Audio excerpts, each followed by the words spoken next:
Alors, voici donc la suite de l'émission concernant l'actualité. Je vous présente déjà, selon Frédéric Neff, qu'est-ce que la métaphysique, page 676, les grandes théories. Alors donc on a Aristote. Aristote, il est ici. Donc ce qui est actuel, c'est ce qui est existant à un temps T. Donc existant, actuel, existant. Et ce qui est potentiel, c'est ce qui est actuel à un temps T', supérieur à T.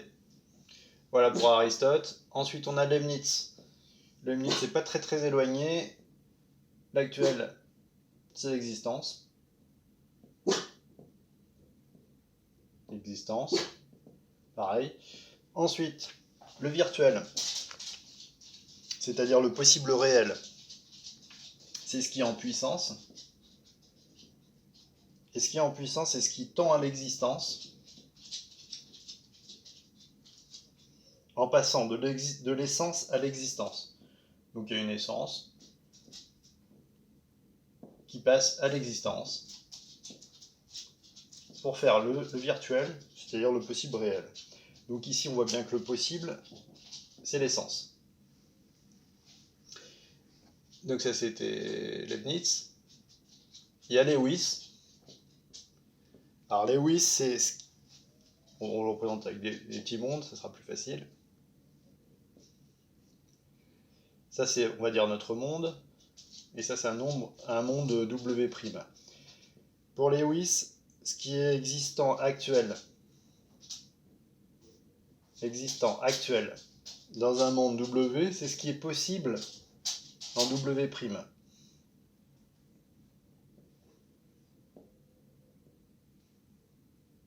Et à l'inverse, ça croise, hein, ce qui est possible ici, dans notre monde, c'est en réalité ce qui est actuel dans un autre monde. Donc ça croise, vous voyez. Et donc c'est lié à l'indexicalité en fait. Là on parle de notre monde. Je suis ici, dans notre monde. À ce propos, il y a une note assez intéressante de Frédéric Neff là-dessus. Je lis. Ce monde, donc entre guillemets, est un indexical pur du type je. Il n'y a pas d'ostension, de geste d'ostension nécessaire, et d'ailleurs on ne peut montrer le monde. Ça c'est intéressant. C'est-à-dire que quand on est dans le monde, on ne peut pas montrer le monde. On ne peut en montrer que des parties. Si cela est exact, entre guillemets, ce monde serait une expression qui présenterait la particularité d'avoir une forme démonstrative tout en n'ayant pas de geste d'ostension associé. Donc c'est un cas particulier en fait. Ou alors un geste purement emphatique qui, prenant une partie du monde, l'élève à la dignité du tout par une synecdoque. Voilà, donc ça c'est Lewis. On a vu Leibniz, Aristote. Et nous, alors ce qu'on va proposer, bon il y avait Meinong aussi. Meinong c'est les objets impossibles. On rajoute donc, on a l'existant actuel, on a l'existant possible, et il y a le non existant. Donc si on rajoute Meinong, avec ces objets impossibles, on rajoute des objets impossibles du style cercle, carré, etc. Donc si on combine les deux, on arrive en plus à des objets impossibles, non existants. Voilà. Alors dans notre théorie, on va reprendre le schéma du modèle 1A.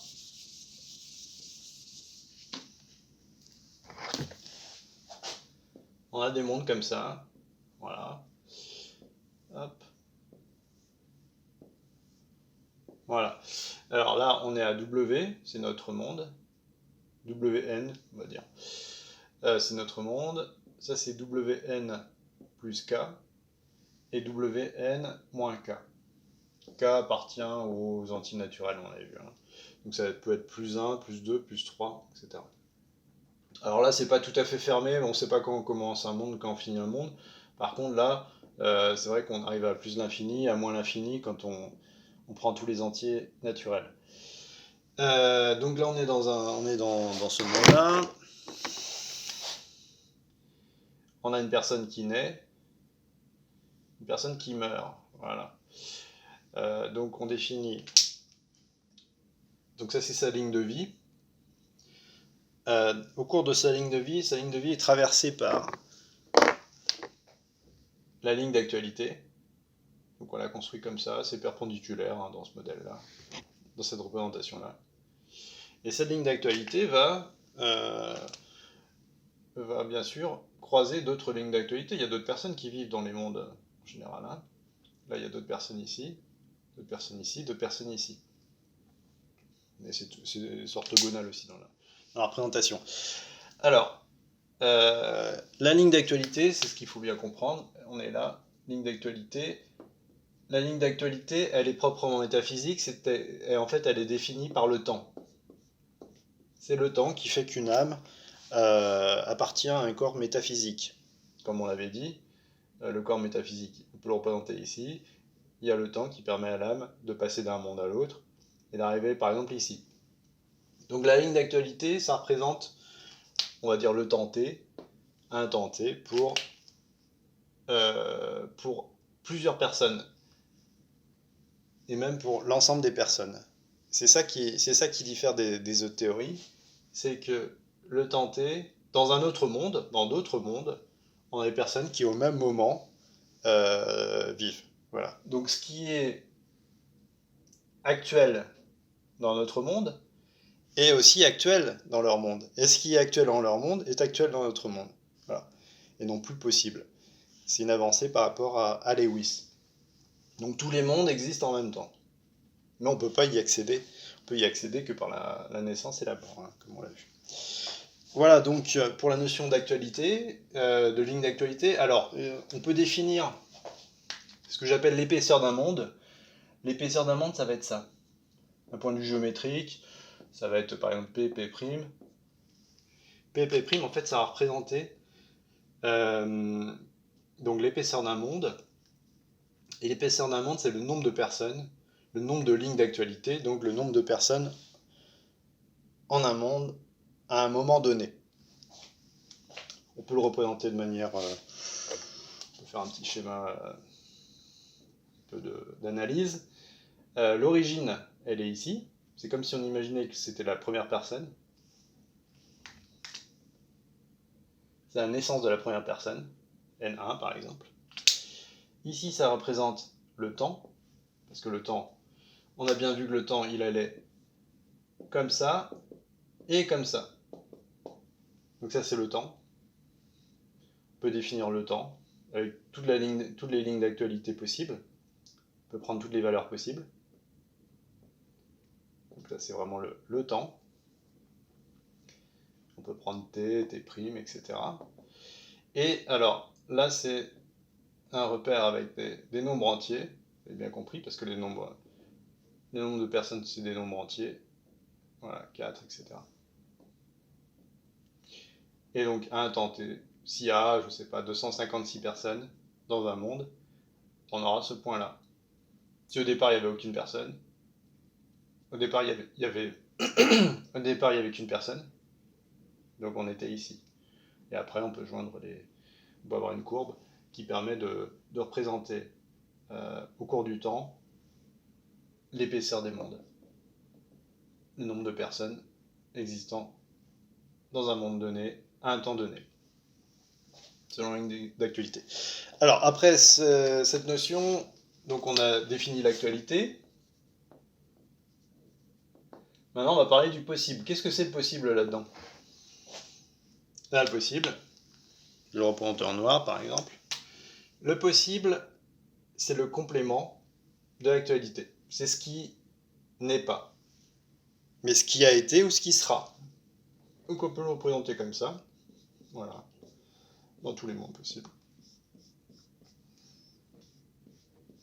Voilà, c'est cette partie assurée qui comprend tout ce qui est dans les mondes, sauf la ligne d'actualité. Si je le représente selon un diagramme de Venn, ça peut donner quelque chose comme ça. Ça, c'est le possible. Tout ce qui est assuré là.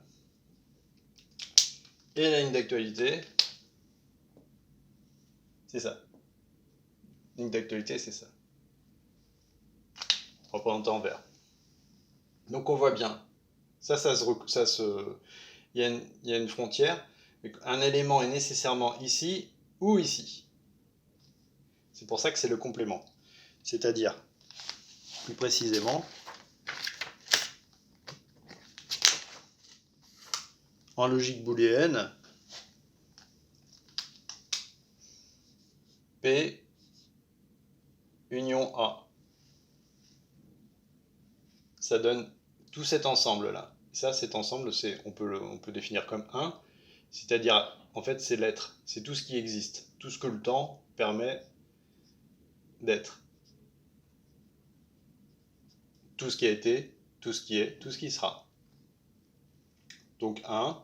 Alors P union ou réunion A, on l'appelle comme ça. Ça représente, donc une personne appartient à P union A, l'un ou l'autre. Et pour bien montrer que c'est complément, d'un point de vue mathématique, c'est comme ça. P union A, P ou A égale 1. P ou A égale 1, si on prend un X, une personne, ici ou là. Ou P et A égale 0. Si on prend P et A, un X qui soit à la fois ici et ici, il n'y en a pas. Parce qu'ils sont soit ici, soit là. Donc c'est bien le complément en fait. Hein. Donc ça c'est cohérent. Donc le possible est le complément de l'actuel. Ensuite, on passe à l'impossible. Alors l'impossible, là c'est une petite ironie, c'est que l'impossible est représenté. L'impossible, c'est représenté par... Alors on va le représenter en bleu par exemple. L'impossible c'est ça, c'est ce qui est entre les mondes. Alors, l'impossible n'est pas. Mais depuis notre monde, nous on est ici, on va dire, on peut représenter quand même l'impossible. Donc il y a une petite ironie là-dedans. L'impossible, c'est ça. Actualité, possible, impossible. Et alors on va me dire la contingence là-dedans, qui est une question proprement métaphysique. Et la contingence, on va déjà faire un rappel de ce qu'est la contingence. Là, je vais utiliser le livre de Frédéric Neff. Eh bien, la contingence, alors si je retrouve la page, parce que c'est précis, la contingence, c'est la non-nécessité. Qu'est-ce qui, dans le diagramme, n'est pas nécessaire? Bon. Il distingue deux contingences, la contingence diachronique et la contingence synchronique. La contingence diachronique concerne la conception chronologique de la modalité. La contingence diachronique désigne alors ce qui n'est pas toujours. Donc on voit bien ce qui n'est pas toujours. Qu'est-ce qui n'est pas toujours ici? Si on prend par exemple Donald Trump.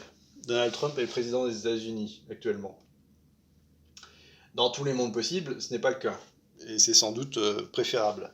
Alors, donc là, c'est une contingence diachronique, c'est-à-dire dans un autre monde, actuellement, le président des États-Unis, s'il y a les États-Unis dans un autre monde, c'est pas forcément, ça peut être un autre président.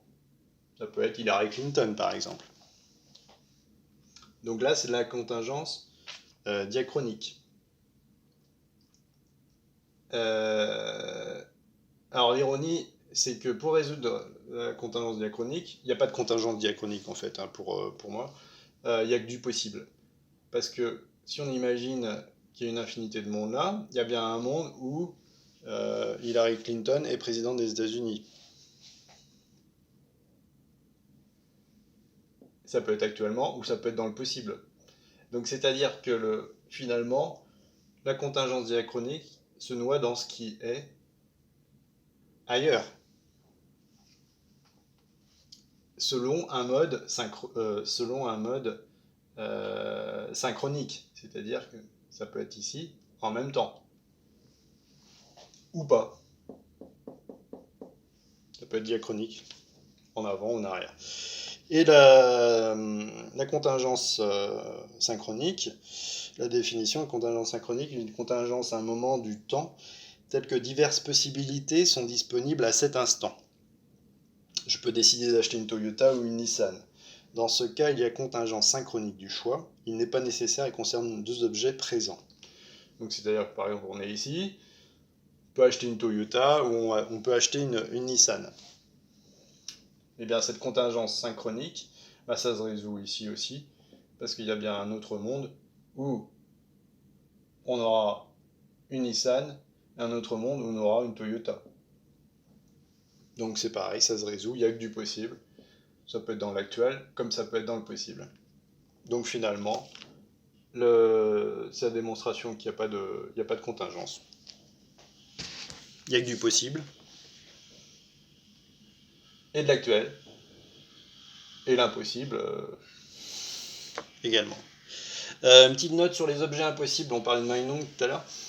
Les objets impossibles ou les fictions, Sherlock Holmes par exemple, c'est un personnage de fiction, en fait ils sont bien réels.